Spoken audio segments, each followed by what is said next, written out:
After the Prophet. Lesley Hazleton. The Epic Story of the Shia-Sunni Split in Islam. Part 2. Ali. Chapter 7. If Othman had not been blessed with good genes, much blood might have gone unshed, including his own, so whether his longevity was indeed a blessing is a matter of some dispute. The fact remains that he defied all the odds and lived another 12 years, and when he died, at the age of 82, it was not of old age. Like Omar before him, the third caliph died under an assassin's knife. This time, however, the assassin was Muslim, and many would argue that he had excellent cause. Othman was a man used to entitlement. He had been renowned for his good looks, as those who carry themselves with aristocratic ease and assurance often are. Despite his smallpox-scarred cheeks, people still talked admiringly of his golden complexion, and his flashing smile, flashing not with whiteness but with the fine gold wire bound around his teeth as decoration. That emphasis on gold might perhaps have been a warning of what was to come. His predecessor, Omar, had certainly foreseen it. When the spoils from the Persian court were sent to Medina, Omar had not smiled with satisfaction as all had hoped. Instead, he looked gravely at the piles of gold regalia, at the jewel-encrusted swords and the lavishly embroidered silks, and tears began to roll down his cheeks. "I weep," he'd said, "because riches beget enmity and mutual bitterness."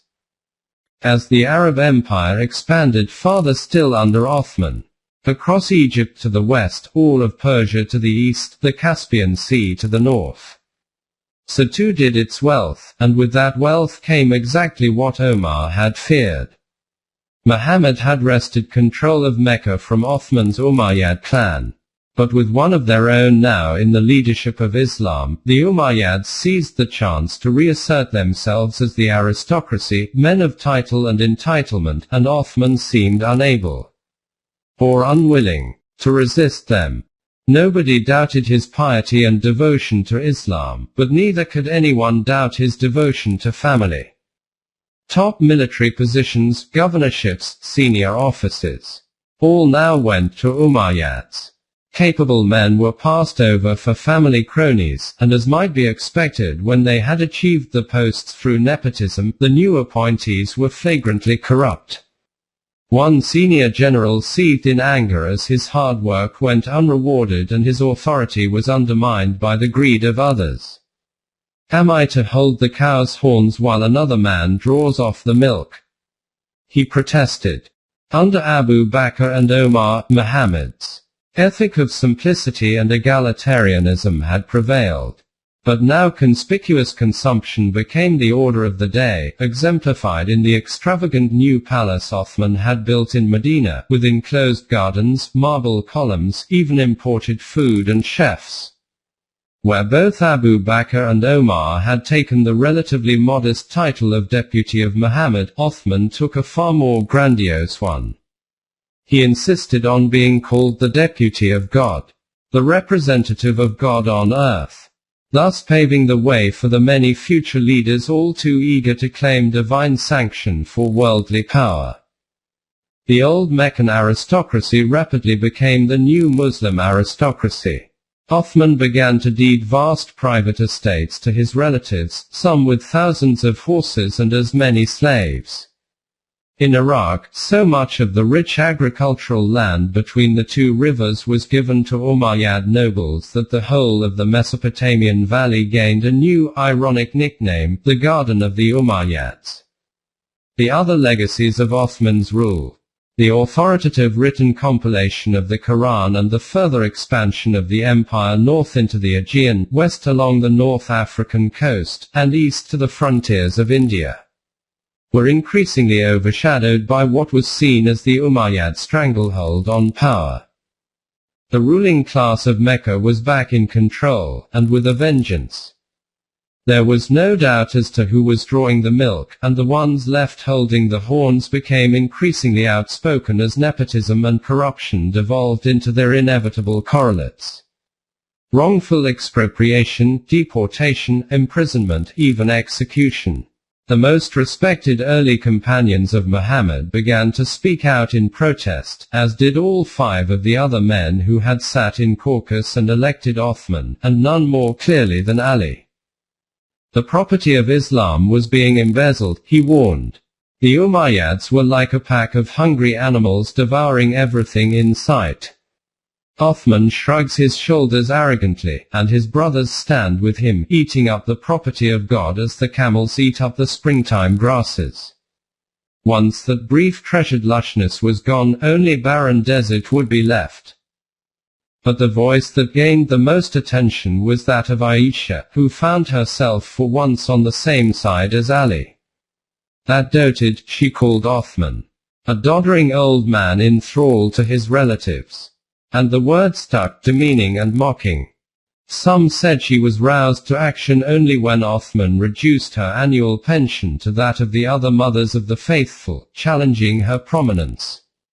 Others said she acted in the hope that her brother-in-law Talha would take over as caliph. But there is also no doubt that Aisha was truly outraged by the extent of the corruption, which came to a head over the scandalous behavior of Walid, one of Othman's half-brothers.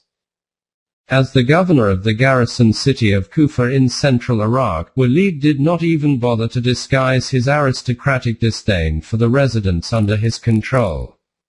With a kind of Arabian snobbery that would surface again and again, he contemptuously dismissed the native Iraqis as provincial riffraff. Unjust imprisonment, expropriation of lands, embezzlement from the public treasury. Such complaints against him, Walid declared, were worth no more than a goat's fart in the desert plains of Edom. Quote, one particular goat's fart, however, would reach all the way to Medina when Walid appeared in the Kufa mosque flagrantly drunk and, in front of the assembled worshippers, vomited over the side of the pulpit. The Kufans sent a delegation to Medina to demand that he be recalled and publicly flogged, but Othman refused them point blank.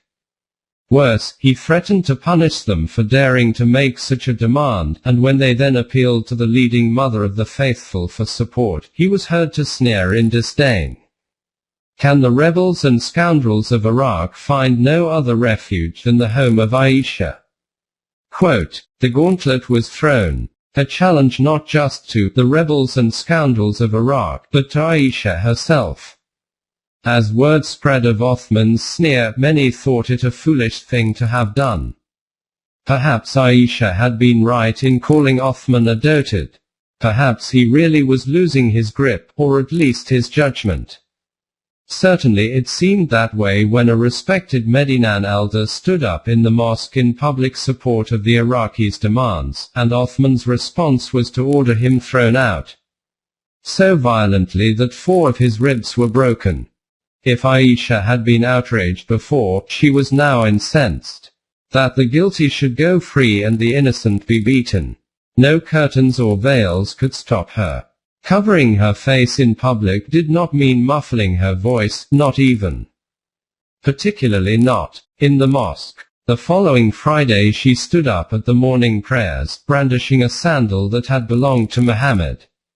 See how this, the Prophet's own sandal, has not yet even fallen apart.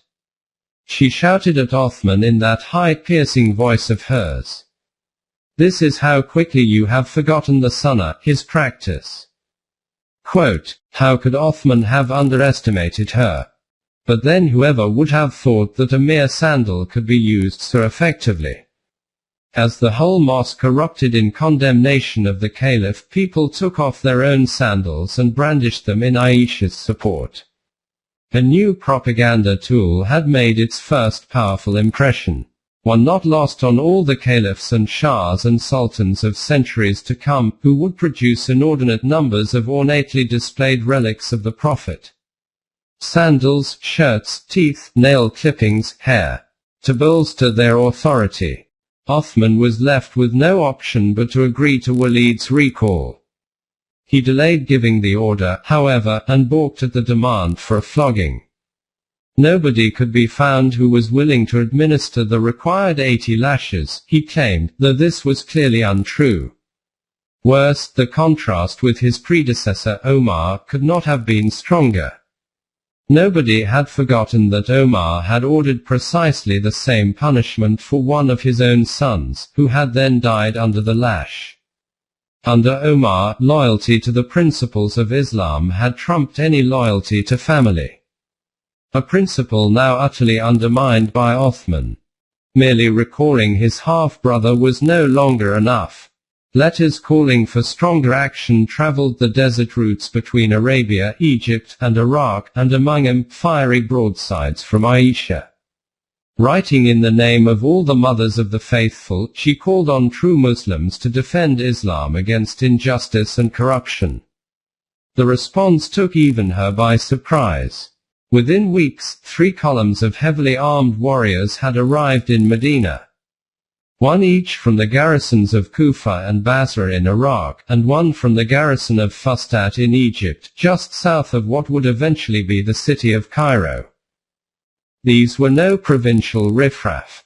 They were several hundred of the best of the Muslim military, led by men of impeccable lineage who left no doubt as to what they wanted. Either Othman took decisive action to address their complaints, or he should resign. Most prominent among their leaders was the son of the first caliph, Aisha's own half-brother Muhammad Abu Bakr. The boy, whose widowed mother had married Ali, was now grown to manhood, but with neither the judgment nor the patience of his father or his stepfather. Under his orders, the 3 armed columns did not disperse on arrival to stay with family in Medina, but demonstratively set up camp in the dry riverbeds just outside the oasis, on full military alert. All of Medina waited tensely to see what would happen. Was a coup d'état in the works? Would there be an attack on the palace, even on the caliph himself? Surely that was unthinkable. Muslim did not kill Muslim, after all. And indeed, despite their militant posturing, the rebels, for that is what they surely were, held back from immediate action. Instead, they reached out to Ali, the one man who had proven his commitment to unity above all else. For 2 weeks, Ali acted as mediator. No matter that one side was headed by his own stepson, whose demands he fully endorsed. He was horrified by the younger man's rashness in resorting to armed threat. No matter either that the other side was headed by a caliph whose style of leadership was the antithesis of everything Ali believed in. He had sworn allegiance to Othman, and allegiance he would give. His would be the role of the honest broker.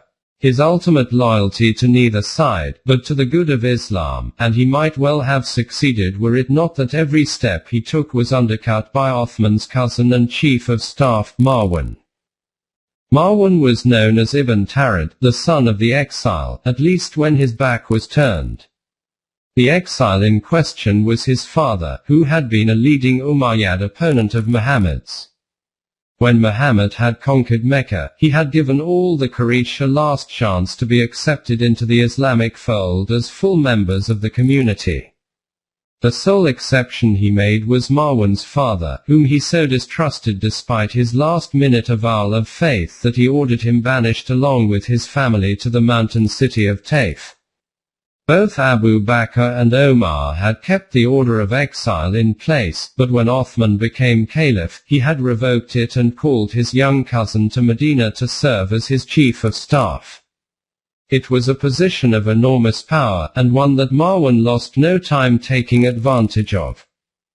There was the huge bite he took for himself out of the war booty from the conquest of Egypt, for example, or the matter of how he leveraged the market on animal feed to his own advantage. A canny operator with an eye always on the main chance, he would finally claim the caliphate for himself 40 years later, but only for a year. After he had married the widow of the man he had deposed, she and her servants would trap him in his own bed, piling all their weight on top of him until he suffocated. An ignominious death that would give great pleasure to many in the telling. Under Othman, however, Marwan was in the ascendant. Every approach to the aging caliph, every financial decision, every piece of information, had to come through him. Nobody said so much as a word to Othman without his say-so. People had the impression of an increasingly frail leader so overwhelmed by the demands of empire that he preferred to retreat into the solitary work of scholarship. Othman spent most of his time compiling the authorized version of the Quran, they'd say, and so was unaware of the degree to which his ambitious kinsman was subverting his authority. Whether this was really so, or whether it was politically wiser to blame Marwan instead of Othman himself, is another question. Meanwhile, with the rebels camped outside the city, it was Marwan who argued most forcefully against any concession to their demands. That would only encourage further mutiny in the provinces, he insisted. With almost deliciously hypocritical righteousness, he urged Othman to stay the course and not be intimidated, however wrong he might be. To persist in wrongdoing for which you can ask God's forgiveness, he said piously, is better than penitence compelled by fear. And in demonstration of his point, he went out to the rebel encampment and let loose with a tirade that seemed designed only to provoke. What is the matter with you that you assemble as though for plunder? He yelled. May your faces be disfigured. You have come wanting to wrest our property from our hands. Be off from us. By God, if that is what you want, you will not praise the outcome. Go back where you belong, for we shall not be deprived of what is ours. Quote, it was a measure of Ali's success in urging restraint that Marwan was driven off by curses instead of arrows, but such restraint could not last, and Ali knew it. He managed to warn Othman. Marwan was making it impossible for him to act effectively as a mediator. He said, and he could take no responsibility for what might happen if Othman did not put his foot down and rein in his cousin. But the caliph would hear nothing of it, not even when his favorite wife, Naila, seconded Ali, trying to make her husband see the danger of Marwan's advice. Was it loyalty to family, or was he really in his dotage? Nobody knew, and by now it hardly mattered. 3 days later, when Othman next appeared in the pulpit of the mosque for Friday prayers, he was greeted by jeers and catcalls. One respected elder had even brought along props for emphasis. Look, he shouted at Othman, we've brought you a decrepit she-camel, along with a striped wool cloak and an iron collar. Get down from the pulpit so that we can wrap you in the cloak, put the collar on you, and put you on the camel. Then we'll carry you off to the Mount of Smoke, the main garbage dump of Medina, smoldering with decomposing trash, and leave you there.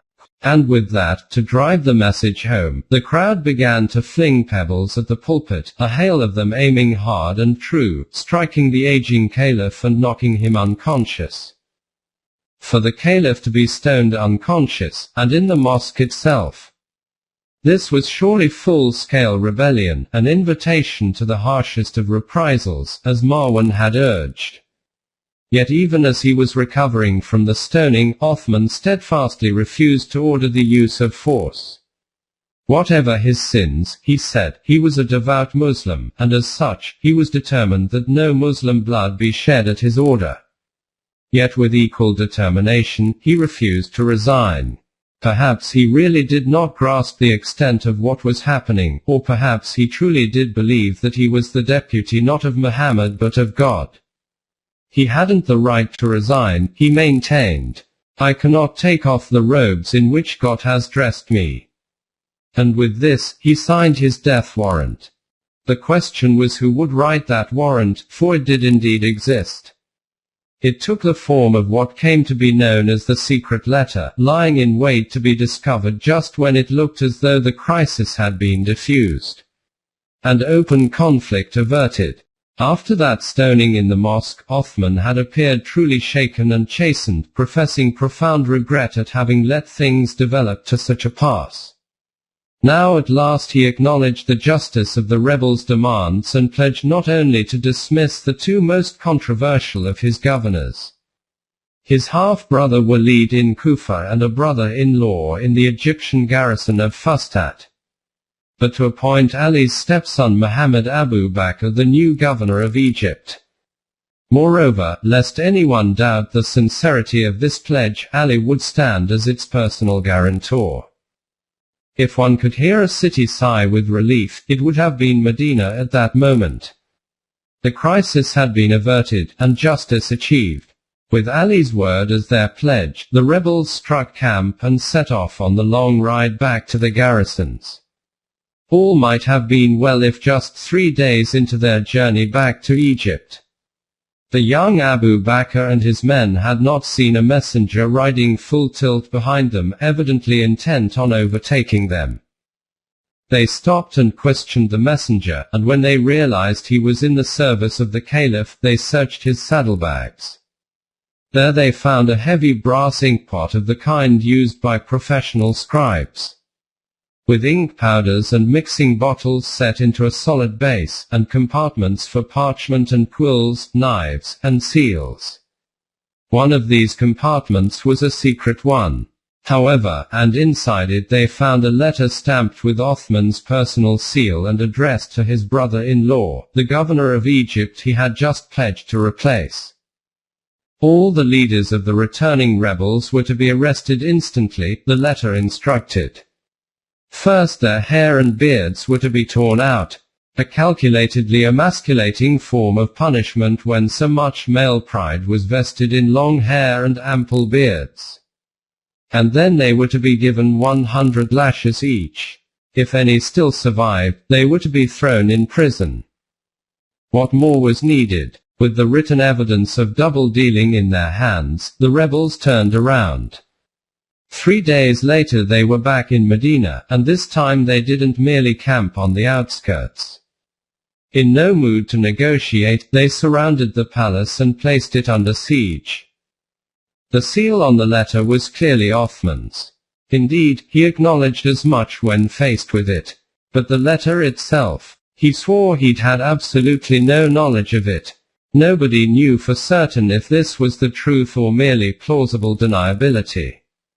Some were convinced he was lying, while some saw the hand of Marwan at work, even claiming that the letter was in his handwriting.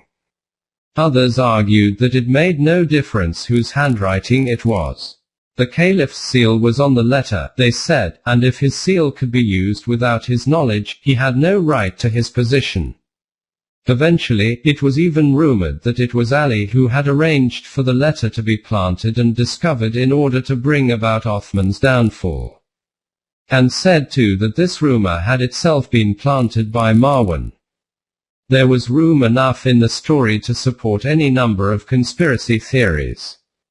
Only one thing was certain. The secret letter was the end of Othman. The rebels were not intent on murder. Not at first, at least, since they chose to besiege the palace, not to storm it. Though a few did call for outright jihad against the caliph. Even they could never have had any intention of beginning the long succession of assassinations that would blight the coming centuries of Islamic history and continue to blight it today. There was still horror at the idea of Muslim killing Muslim, let alone the caliph. What they wanted was the very thing Othman refused to give them. His abdication, immediately. There was no longer any room for negotiation. Ali had tried his best, but as the guarantor of the agreement betrayed by the secret letter, he had been double-crossed as badly as the rebels themselves. He could see the potential for violence. He even posted his sons Hassan and Hussein, now grown men in their 20s, to stand guard at the palace. But he surely knew that with Othman so stubbornly entrenched, there was no more he could do to avert disaster. He spent the coming days in prayer in the mosque. Aisha must have wished she could do the same, and in her way, she did. She could not have played a more public role in stirring up feeling against that doted, but she had never imagined things would go this far. She had used Muhammad's sandal to bring Othman back to his senses, but now he seemed to have lost them completely. How could she have foreseen that secret letter? How had things come to the point where she was on the same side as Ali, of all people? where her own half-brother was now besieging the palace, where she could in good conscience defend neither him nor the caliph. The whirlpool of overlapping conflicts and loyalties overwhelmed even her, and as the situation worsened, she reached for a way out. She would leave for Mecca on pilgrimage, she announced.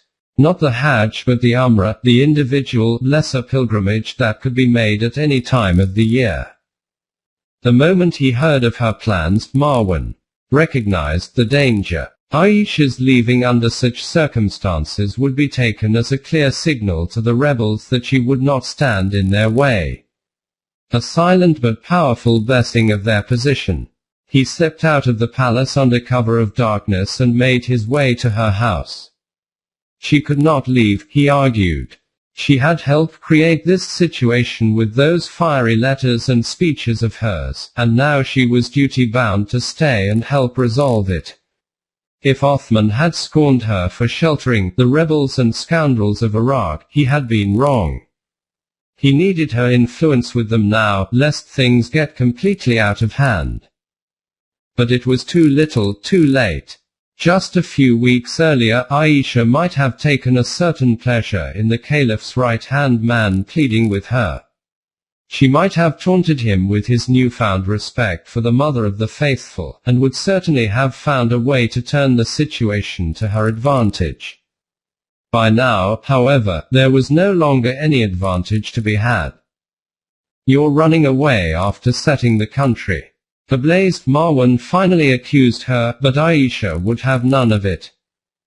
"Would to God that you and your cousin who entrusts his affairs to you each had a millstone around his feet," she retorted, "because then I would cast both of you into the depths of the sea." And with that, she left for Mecca. The end began with a rumor. Word spread among the rebels that military reinforcements for the besieged caliph were on the way from his governor in Syria. The reinforcements never arrived, and nobody knew whether the Syrian governor had ever received such a request, or if he had received it and, for reasons of his own, ignored it. Either way, it made no difference. The very idea of Syrian reinforcements brought things to a head. Rumor did its work, as it always does. The first fatality was one of the most venerable of Muhammad's early companions. He had limped up to the front of the siege line and there, balancing on crutches, called on Othman to come out onto his balcony and announce his abdication. One of Marwan's aides came out instead. He hurled a large stone at the white-haired elder, hit him in the head, and killed him on the spot. "I, by God, ignited the fighting between the people," he boasted later. Nobody would ever know if he acted on his own initiative or at Marwan's orders. They were to call it the Day of the Palace, though the melee lasted barely more than an hour. The defenders were vastly outnumbered, and once both Marwan and Ali's son Hassan had been injured, the others fled. A small group of rebels led by Muhammad Abu Bakr made their way upstairs and into the caliph's private chambers. There they found just two people. Othman and the Syrian-born Naila, his favorite wife. The elderly caliph, undefended, was seated on the floor, reading a parchment manuscript of the Quran. The authorized version he had devoted years to compiling. Even as the group closed in on him, he kept calmly reading, as though the holy book could protect him from mere mortals. Perhaps this was what so infuriated the young Abu Bakr. Othman's assumption of invulnerability even as he was plainly so vulnerable. Or perhaps violence had been building so long that by now it was simply inevitable. Abu Bakr was the first to strike, the son of the first caliph leading the assassins of the third. His dagger slashed across the old man's forehead, and that first blood was the sign that released the others. As Othman fell back, they piled in on him, knives striking again and again. Blood splashed onto the walls, onto the carpet, even onto the open pages of the Quran. An indelible image of defilement that still haunts the Muslim faithful, both Sunni and Shia. Yet still they attacked, even after there was no breath left in Othman's body. Naila flung herself over her dead husband. She begged the assassins not to desecrate his corpse, only to have her blood mixed with his as yet another knife slashed down and cut off part of her right hand. Her dreadful wail of pain and outrage bounced off the blood-spattered walls to pierce the consciences of the attackers. Only then did they stop. Muhammad Abu Bakr had struck the first blow but not the fatal one. There would never be any definitive answer as to exactly whose hand did that. But the question that was to haunt Islam was not who held the knife but who guided it. Who was behind it, or rather, who was not. One Umayyad later said that Othman was killed by a sword drawn by Aisha, sharpened by Talha, and poisoned by Ali. Others would say that it was Marwan who both drew the sword and poisoned it. Yet others that it had all been engineered from afar by Muawiyah, the powerful governor of Syria, whose rumored reinforcements never arrived. All that can be said for certain is that the third caliph was assassinated by persons both known and unknown, with both the best intentions and the worst. The torn and blood-stained shirt Othman had been wearing when he was killed was to have a long life. After the assassination, someone, nobody is sure exactly who, had the foresight to take it, together with Naila's severed fingers, and wrap the remains carefully for a journey. The next morning, as all of Medina buzzed with the news that the rebels had acclaimed Ali as the new caliph, a small, somber caravan set out on the 700-mile ride to Damascus, and in one of the saddlebags, they carried with them that shirt and those fingers. Was it the Syrian-born Naila who had sent them, or Marwan, or Habiba, the only Umayyad among Muhammad's widows and the sister of the Syrian governor, Muawiyah? Whichever it was, the purpose was clear. The grisly relics would serve as a powerful call for revenge. When they arrived, Muawiyah ordered them displayed in the main mosque in Damascus, and there they would remain for a full year. The shirt was placed each day on the pulpit, said a Syrian historian. Sometimes it was draped over it, sometimes it covered it, and Naila's fingers were attached to its cuffs. 2 fingers with the knuckles and part of the palm, 2 cut off at the base, and half a thumb. The people kept coming and crying at the sight. And the Syrian soldiers swore an oath that they would not have relations with women or sleep on beds until they had killed the killers of Othman and anyone who might try to stop them. Quote, in Medina, Othman was buried quickly and quietly. Not by Muhammad's side in Aisha's former chamber, as his predecessors had been, but in the main cemetery. If there was any mourning, it was done privately. In public, the whole of Medina was jubilant. Led by the rebels, they turned to Ali as their new leader. They would have nobody else. The man who so many insisted should always have been the heir to Muhammad had finally come into his inheritance, his ascendance surely all the sweeter for the length of the wait. On June 16 in that year 656, they crowded into the mosque and spilled out into the courtyard to pledge allegiance to him. The years of dust and thorns seemed finally over. Not just for him but for them all. How were they to know that dust and thorns are not shaken off so easily? They had no idea that Ali would rule for only 5 years. They rejoiced, applauding the new commander of the faithful when he refused to take the title of caliph. That title had been honored by Abu Bakr and Omar, Ali said, but it had since been corrupted beyond repair by the Umayyads. Instead, he would be known as the Imam. Literally, he who stands in front. On the one hand, it was a modest title, given to whoever leads the daily prayers. On the other, this was Imam with a definite capital I, the spiritual and political leader of all Muslims. And between Caliph and Imam, a world of politics and theology would intervene. Ali was destined to be the only man aside from Muhammad himself whom both Sunnis and Shia would acknowledge as a rightful leader of Islam. But while Sunnis would eventually recognize and respect him as the 4th Caliph, the fourth and last of the Rashidun, the rightly guided ones. The Shia would never recognize the caliphate at all, not even the first three caliphs. To them, Ali was and always has been the first rightful successor to Muhammad, designated by him as the true spiritual leader who would pass on his knowledge and insight to his sons, so that they in turn could pass it on to their own sons. Ali, that is, was the first of the 12 Imams who would join Muhammad and his daughter Fatima as the true Ahl al-Bayt. But on that June day, as all Medina lined up to pledge allegiance to Ali, nobody yet thought in terms of Sunni versus Shia. As they pressed their forearms against his and swore to God that his friend was their friend, his enemy their enemy, they thought that divisiveness was at an end.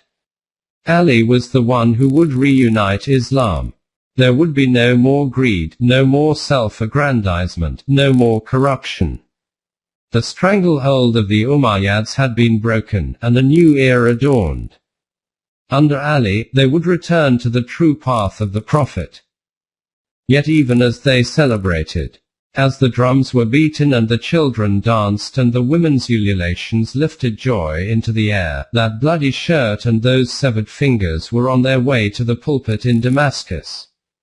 And Aisha was in Mecca, planning her own course of action.